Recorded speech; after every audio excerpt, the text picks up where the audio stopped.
They're funny, going back to the books, so Yeah.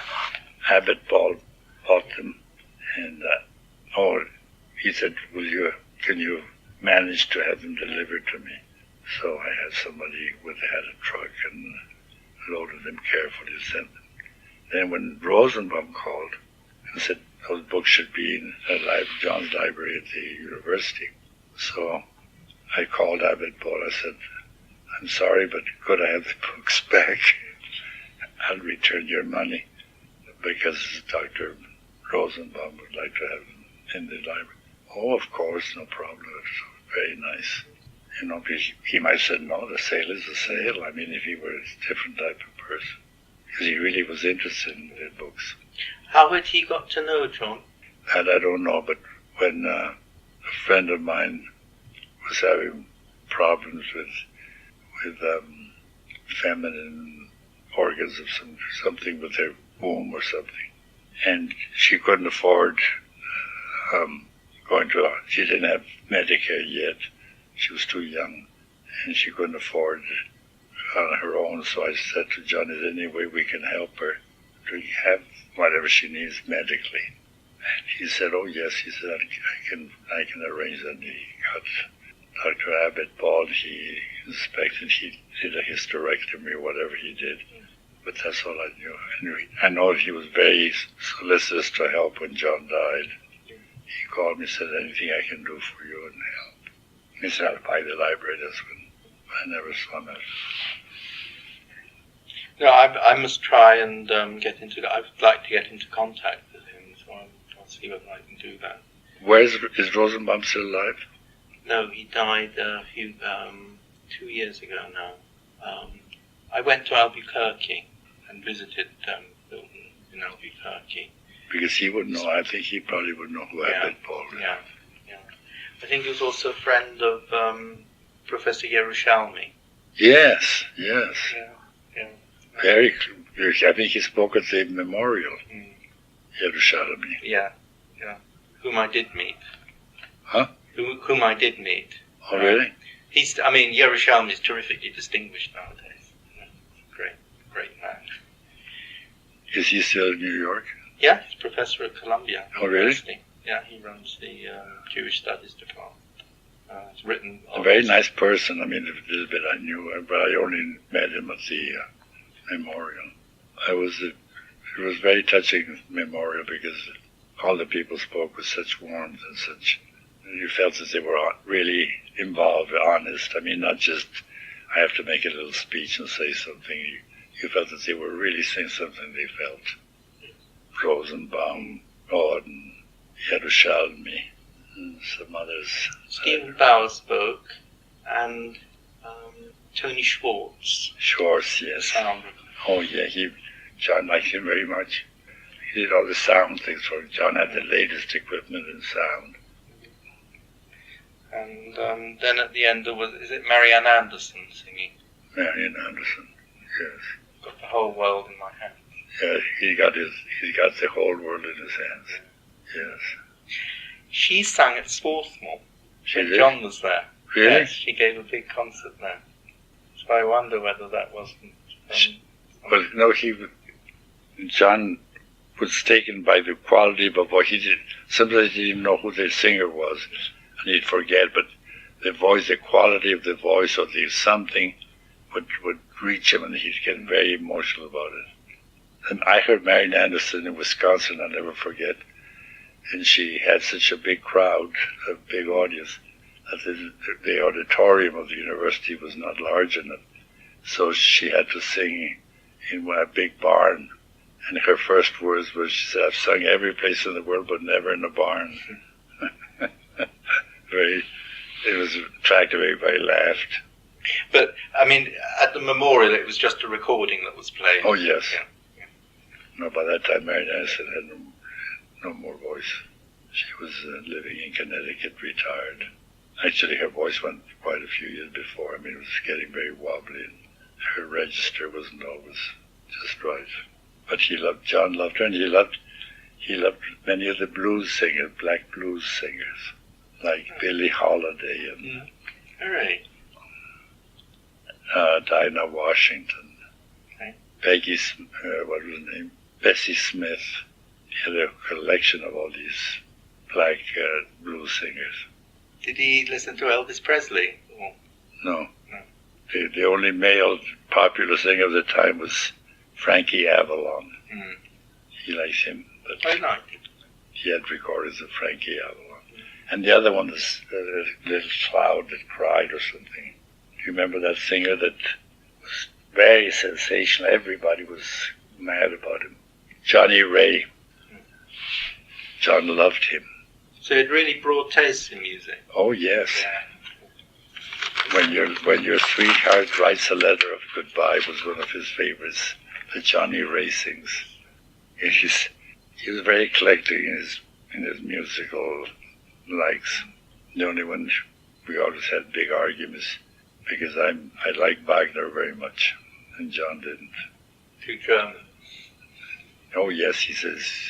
I said, but John, forget where he's from, or but just listen to the orchestration. I mean, no opera composer ever had such a beautiful orchestration. I mean, even if they didn't sing, just to listen to the music is so beautiful. Oh, he much preferred Verdi, La Donna Immobile, and all these little arias that he liked. And at that time, there were two great Wagnerian singers, Kirsten Flagstad and Lauritz Melchior. And when they sang, for example, the Liebestod of Tristan and Isolde, it really moved. I mean, I've never been moved so much. One time I heard it in the Metropolitan Opera. The orchestra, that Wagnerian orchestra going full orchestra, and Flagstad's voice just going right above it. Like there was no orchestra at all. I mean, she was strong and clear. Reached the last row of the orchestra hall of the opera. Moving, very moving. But he didn't go to Wagner? No. No, he didn't go to Wagner? Did he No. go to Richard Strauss? No. No, so not Rosenkavalier or... No, the Rosenkavalier he liked. He liked. Yeah, but that was light, sort of fluffy, sort of whipped cream. That because I remember he invited me once to see the Rosenkavalier at the opera. And I still remember it was Jarmila Novotna, I don't know what nationality, Czech or something. She was great in it. And he liked the Rosenkavalier. The Marcia and all that. And I'm sure that's a very attractive story, isn't it? It is. It has some very nice arias in it. He liked Richard Strauss, but not Richard. He likes the Rosenkavalier. Ask about something completely indirectly. It's this dance therapy, dancers therapy for those. Yeah, I got the name of the one that he sent to Juskevich's studio. He called himself Pavel Gert, Pavelgerd or Ger. Right. But do you remember something called the Turtle-based School of Dance? Yes. It was a woman he couldn't get along with, Marcia? Mexican, I think, or Latin name. She had a Latin name. Okay. I don't remember her name, but he didn't even like to talk about it. He had many encounters with her. Oh, I see, he didn't like the Turtle. No. Oh, the therapy was good, but he didn't like the way she did it. I see. Or her personality, or something rubbed him the wrong way. Or she thought, I think I remember why. She thought she knew more than she did, according to John. She was trying to tell me, he said he was trying to tell me how I should look at this. There was someone called Marcia Rosenbaum. Oh, no. It wasn't it. No. She kept on changing her name, kept on remarrying. Marcia. Oh, the first name I said yes, and then but Rosenbaum I see, Marcia, definitely. Because there was a connection to, I think, St. Elizabeth's Hospital in Washington. I think so. Which had used the dance therapy. Yes. And John was very much interested in dance. He thought anything that gave your body that freedom was good. I mean, freedom but disciplined. Because he didn't very much go for the Martha Graham type of thing, the modern dancing where they sit on the floor and roll around, or bare feet with dirty feet, and picking up the dirt on the stage. And that he didn't go for. He likes classic ballet. And he would have, I would say, he encouraged his patients to take dancing. To take dancing. That was the. Oh yeah, but I wish I could remember the woman's name. She was either I think she was Mexican, but I wouldn't. And you would, well, you didn't know John, but you could discuss things with John, but you couldn't tell him that he was wrong. And this woman, the dance thing, tried to tell him he was wrong in something or other several times, and he took a very dim view of it. And he went also to, what was the man's name? The studio man that had their studio in New York, where Marlon Brando and Marilyn Monroe and all were students. It's called the it's the most famous acting school. I can find out. No, it'll come to me. And this man that was teaching it, who made a name for himself, but he had all the big actors of Hollywood studying with him. He used a total recall system and things. And John went to one of his classes and had a big to-do with him, because he said, you're going into territory that's very dangerous. You could do these people a lot of damage by this total recall, putting them sort of almost back in the womb. And without you're not medically trained, he told whatever his name was. Did John know Marilyn Monroe? Did you know her? No. Yeah. But she was in the class, I know. And Marilyn Brando, and he mentioned all the famous actors who were taking a course. Lee Strasberg. Okay, so he thought this was dangerous. That's acting. And John objected to the total recall thing. He said, you could drive a person insane. It may have been that he had a patient who had undergone this could be training, and that it was disturbed, or it did him harm. Yeah. And he says Strasberg is not a medical man. He doesn't know what he's doing, or he's not a psychiatrist. He's nothing but a stage coach. He can coach people to act. I mean, like Stanislavski in Russia, but not to have this total recall thing, because it's a very dangerous adventure. And he told Strasberg that. He had words, and that was the end of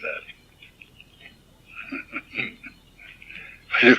One thing I did admire about John, he never gave up. I mean, he'd fight anybody, anything, if he felt he was right. And sometimes I'm sure he said, "Yes, well, you're right." I mean, because he wasn't sold 100% on what he thought. If he thought the other person had with me, many times he'd tell me, "No, I think you're right," because I would object to whatever he was trying to tell me. He said, "I think you're right," but not often. Usually he'd fight like a Turk to the end. And there was this young man that was studying high school. He was a dropout. He came from an alcoholic background and a poor Irish in the Bronx. And he was alcoholic, and I sort of got him off the alcohol thing. And not that I did it, but I mean, made him go to Alcoholics Anonymous and encouraged him there was something better than just drink. And he many times would come over and have me help him with his high school work. He went to school at night, he worked in the day. Was doing high school. And many times John would be there after his sessions with his patients. He'd come for a drink. And I could help Tim. His name was Timothy O'Callaghan, nice Irish. I'd help him with the languages and with literature and with whatever. But in algebra and all that, I couldn't, and so John would help him. But Tim would sometimes, John wanted to do too fast, he couldn't grasp it all. And Tim would have a short fuse, Irish, would get angry. And John would say, Tim, you're being Irish. Okay. But, I mean, because your father was such a good mathematician. Oh, yes. I think John's mathematics were excellent. As a matter of fact, he told me once, he said, I've never known anybody in my life that's as poor with numbers as you are. Talking about me. So you... He said, you can't even remember a telephone number. And it's true. I mean, I get it backwards. Numbers, and that I owe to my father. Because when we were in German school, and they have a different way of writing with divisions and things, you know. Of course. And I'd say, Dad, will you help me with my mathematics? I have to deliver tomorrow. And he'd do it all with the American or English, the way they lay it all out. I say, no, that's not the way it is. And I showed him. He said, no, do it this way. And he gave me a complex, and he did it so fast, and he could come to the conclusion. It made me feel like like a retarded, like a slow learner. And he was always willing to help me, but he wasn't a teacher, I mean, for me at least. He didn't realize that numbers were not my cup of tea. Did your father really love mathematics? Loved it. When he was in his late 90s, there was an electrician. He wasn't a graduate, but a very intelligent man, and had taught himself about electricity. And he used to do the electrifying of a plant, of an industry, you know, set up the electric system. His name was Maine, I remember that. And he'd always come to ask my father about what size wire should they use for this charge and that, and distance, I don't know. And that would always help him, and he was always grateful. And the idea said, just come to me, I'm going to invent something whereby he'll be able to use like a wheel and figure out the length, the distance, the amount of energy that has to go through, and he can do it all by just moving this. And he did, and it was manufactured. I have one. I'll show it to you. I see. God, that's interesting. Okay. So he was inspired by your father. Yeah, this man. He said he deserves. He doesn't know. He doesn't know logarithms. I know. He said because he never went to school much, but he taught himself electricity. But he's sort of trial and error. What ways the wire should be for such a power, such a load, and the distance that has to be taken into account. And your father took a real interest in all of you, or did he have a lot to do? No, it was John always. I remember what John said, and this is not belittling my father. He said, our dad, he said, was a great provider, but he wasn't a father. That stayed with me. And it's true. We never lacked for anything, but he didn't share much of it. He'd be reading his engineering, electrical engineering books, and he was a very kind, gentle person. But in one thing that always amazed me is when we visit in the summertime, and then we had to leave, going back to work or to school or something. When we say goodbye, Dad, he'd shake our hand but look the other way. He was embarrassed. He was very, very shy and reticent. Very shy. Goodbye, son. I hope you have a good trip. But he wasn't looking. He was looking the other way. No, my mother ran the roost. I mean, she had a strong personality. I mean, much more outgoing, much stronger. But she did things with you all. I mean, she did things with you all. Oh, yes. Oh, yes. Oh, yeah. Even when we were little kids, John wasn't home. Phil was. But we had a circus. We had a home circus in the backyard. And she was the musician. we put the piano in a room that faced the back, and we gave her we marked the sheet music she was to play. She played the music for the circus. Oh, that's lovely. Yeah. We had a trained donkey, and we had trained dogs that danced, and we had all our little friends from the Deutsche Schule would come, and they were the audience, and we'd perform. So you had animals at home? Oh yes, always. We had donkeys, horses, pigeons, rabbits, dogs. And what happened to John's dog Tonio? I think he must have, I never asked him, but I think he must have given her away when he left Europe. Because Tonio was with him in Aviv, I think. There wasn't some tragedy with... No, I think I'm not sure. I couldn't tell you for sure. I never asked. He had I think I sent you a picture of Tonio. Yes. He had several pictures of him. So it may have been Maria Det who'd heard that Tonio had been poisoned, or that John was very upset about it. But then with John... loved the dog. The reason why I ask is because your brother did very, seems to have not done any animal experiments. No. His whole career was based on self-observation. That's right. That's right. No, he was against using animals for experiments. That's remarkable, actually. Yeah.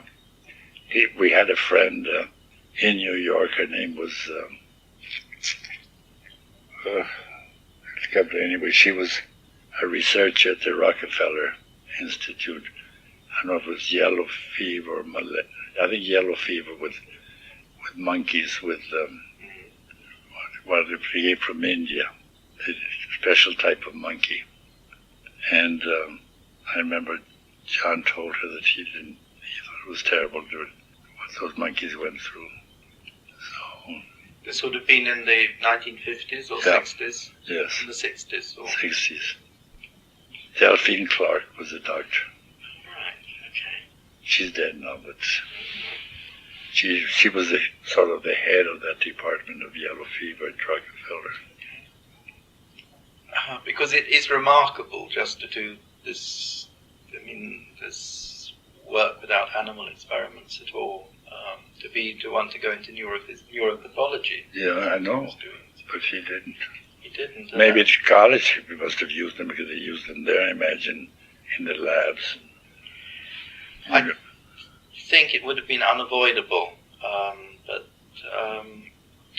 he certainly didn't. He didn't believe in it, or he didn't want it. All his publications are all based on either the self-experiments or observing other human observations.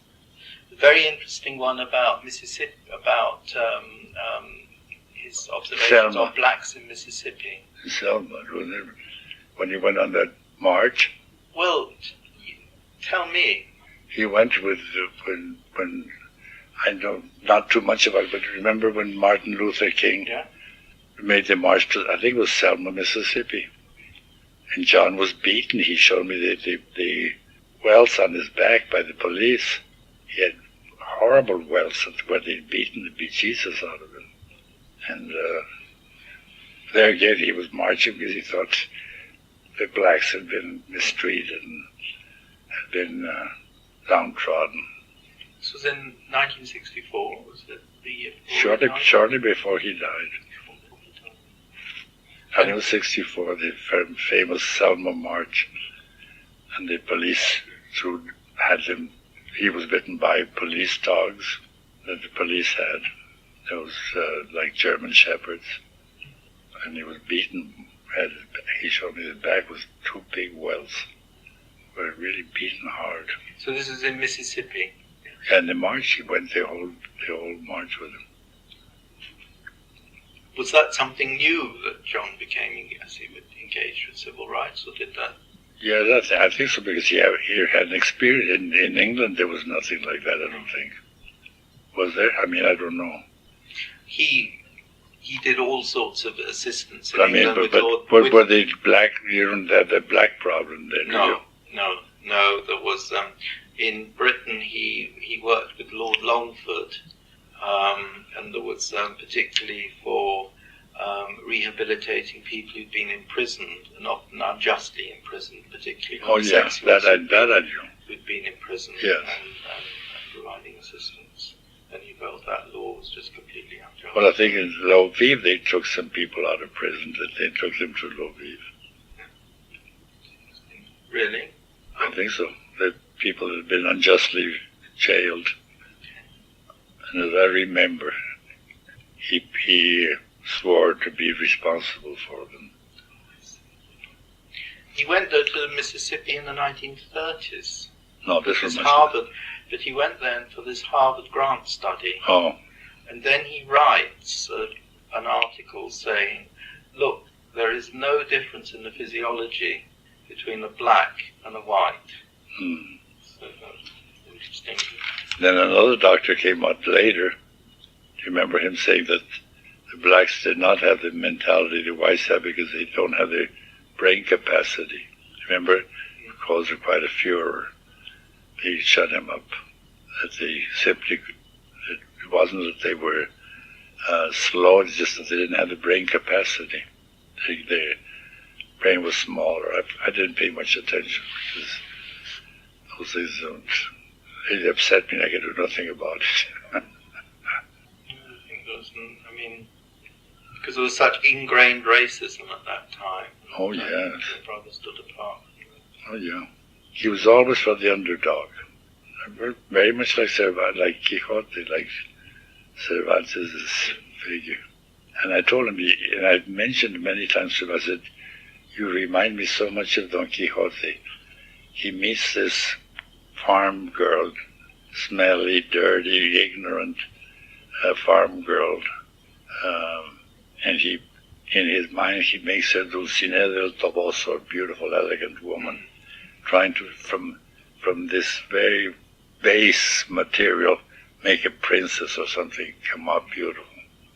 I said, you do the same thing as Don Quixote. You're always finding all these derelicts, and sort of, they're going to be Beethoven, or they're going to be something important.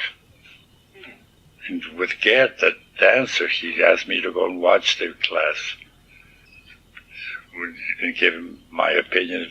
Did he have any capacity? Did I see any chance for him to be a dancer? I mean, a real professional dancer. And I reported, no. For one thing, he's much too old. He'll never get the turnout that you need with the hips. And he's too self-conscious and too affected. I mean, he's too interested in seeing himself in the mirror. I mean, almost narcissistic attitudes. And I said, you'll never be an artist. But then Yuskevich, to keep him as a student, said he's progressing in that letter. And when I saw Igor, sometime after that letter, I said, Igor, why did you write my brother that Pavel has a... He said, oh, well, he'll never be a great dancer, but maybe he can be a corps de ballet. Yeah, but that's not what my brother doesn't want him to be, a corps de ballet. For him, he has to be a principal dancer, a real prince, not a little figure in the line there in the background. He was very ambitious for his... Because he wanted, I think it was Sebastian who wanted to become a conductor, and then could he be one of the world's great conductors? He mentioned that to me. He said if he has a chance, maybe he could be a great conductor. I said, well, maybe he had that, I don't know. But I know Pavel Gert will never be a dancer, that I can assure you. In corps de ballet, as Yuskevich said, maybe. But even then, there's so many young kids that are capable of doing corps de ballet work that I doubt if Pavel Gert would even get a corps de ballet job. He had nothing going for him, nothing at all. And no discipline. And in the letter, I think he says he's more disciplined. Yuskevich tells my brother. Take that. If you look, because he thanks my brother for this. He invited Igor and his wife Tina to dinner. And Igor wanted to start a ballet company of his own, and John knew some people that had money that he thought might be interested in sponsoring a small company, because Igor was a great dancer, and probably the best in that time. Very clean, classical, and elegant dancer. And because John said to you, what do you think? I said, well, if Igor is the head of it, it'll be good, there's no question. But ballet companies, all of them lose money, I have to tell you that. Where my friend Jenya danced, they lost $18,000 a week. So it takes and she was being, her company, and not belonged to her, but where she danced, was backed by the Rockefeller woman I told you, by Margaret Rockefeller. She could afford to lose $18,000 a week. Very good. Yeah. But who else is willing to? And she did it because her husband, the Marquis, had his name on the company. I mean, Grand Ballet du Marquis de Cuevas. And Jenya danced in London Festival too. London Festival Ballet. I mean, with Auden, it's a great puzzle to me when you would, because John was at Swarthmore till 1932, and Auden was at Swarthmore 1940 to 44. So how did he know Auden? No, I think they knew each other from England. From England. Yeah, I mean, not well. They weren't. I think they became much closer, much more intimate in the United States, in New York. But I think they met in England. Yeah. So that could have been in around 1930. Or late 20s, maybe. Oh, yeah, no, probably early 30s. Early 30s, which is possible. The puzzle is, was your brother ever at Oxford? Did he work in Oxford? Did he visit Oxford? I think so. Hello. I see. So, because Marjorie Simpkins was from Oxford as well, wasn't it? Yeah. That's where he met her. I think probably, I don't know whether he actually did anything there or not.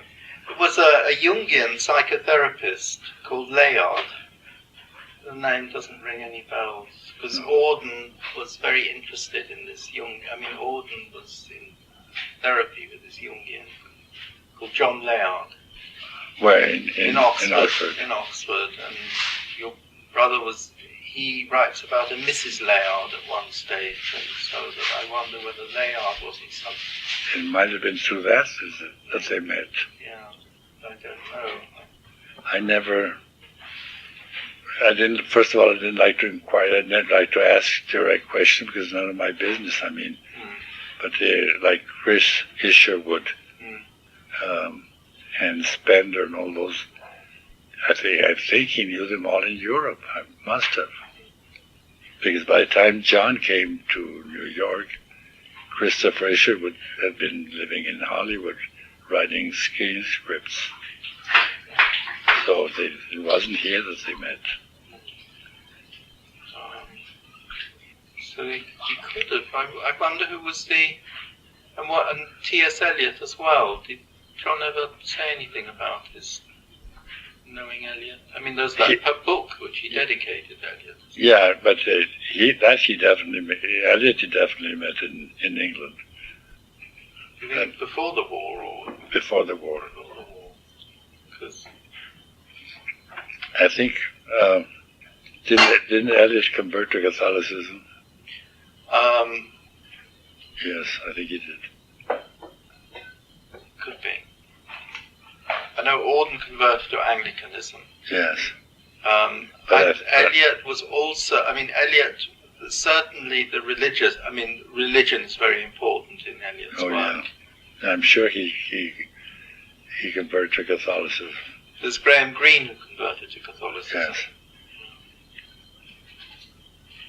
Graham Greene, there was and it may have been through that.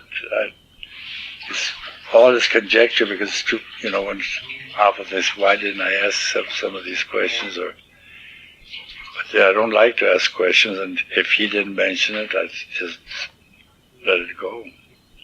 he'd give me anecdotes about all those people and things, but where they met or...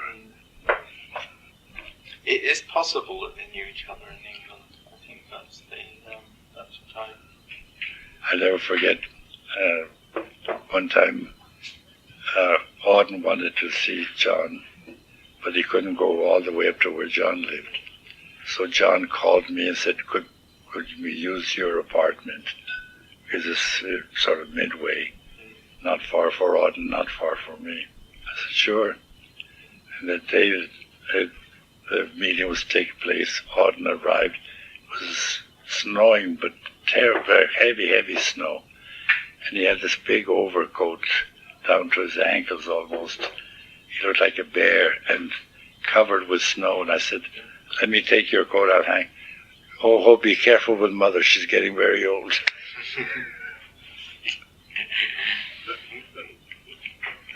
And I almost felt like dropping because I felt like I had his mother by the shoulders. Oh, be careful of Mother. She's getting very old. But was Auden then? Did John advise Auden psychologically? I don't know.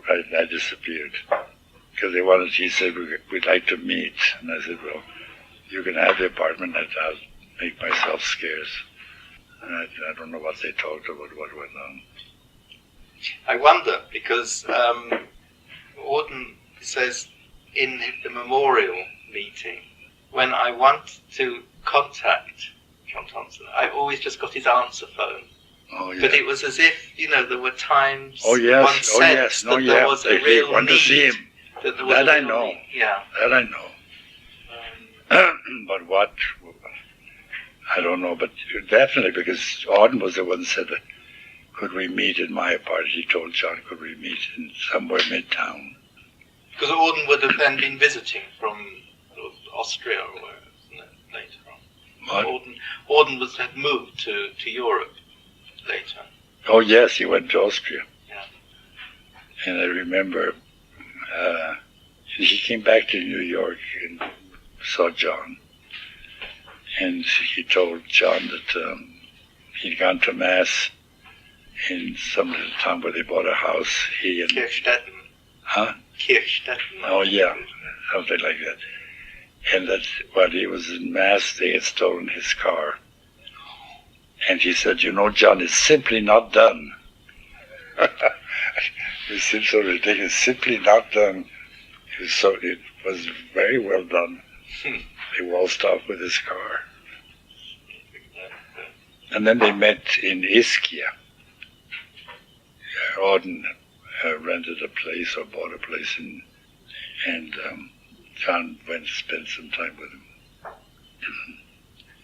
Ischia, I think Auden had that from quite early on. Yeah, for a long time. For late 40s already. It went way back.